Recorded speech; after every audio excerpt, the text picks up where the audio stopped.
কিরে, এসিতে বসে ঘামাচ্ছিস? কোনো টেনশন করছিস নাকি? ঘামাচ্ছি গরমে, টেনশন করছি এসিটার জন্য। কি বলছিস তুই?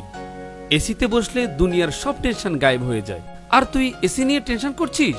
কি করব বল, এসিটা দীর্ঘদিন পরিষ্কার করাও যাচ্ছে না, একটু সার্ভিসিং করাও প্রয়োজন। তুই এটা আমাকে আগে জানাবি না? কল করলেই তো লোক এসে তোর এটা সার্ভিসিং করে দিয়ে যাবে। আমি এখনই কল করছি।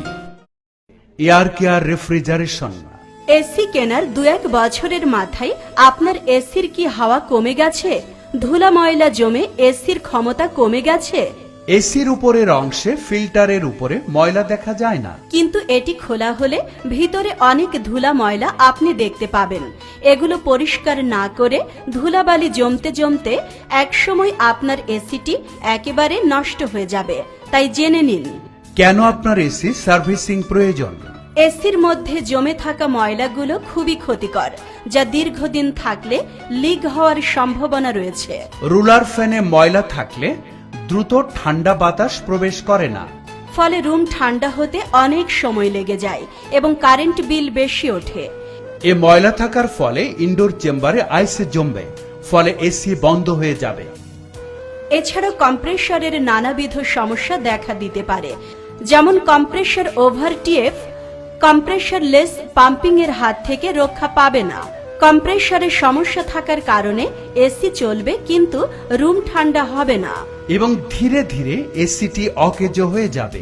সঠিক ঠান্ডা বাতাস পেতে এবং এসিকে দীর্ঘস্থায়ী করতে এসি সার্ভিসিং এর কোনো বিকল্প নেই।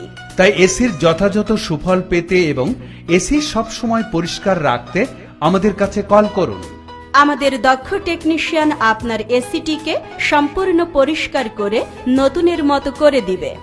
এয়ার কেয়ার রেফ্রিজারেশন, মোবাইল 01683433663 और 01715292350। AC servicing, installation, repairing. আমরা যে ধরনের এসির কাজ করি, mini split AC, window AC, central AC, ducting AC, panel AC.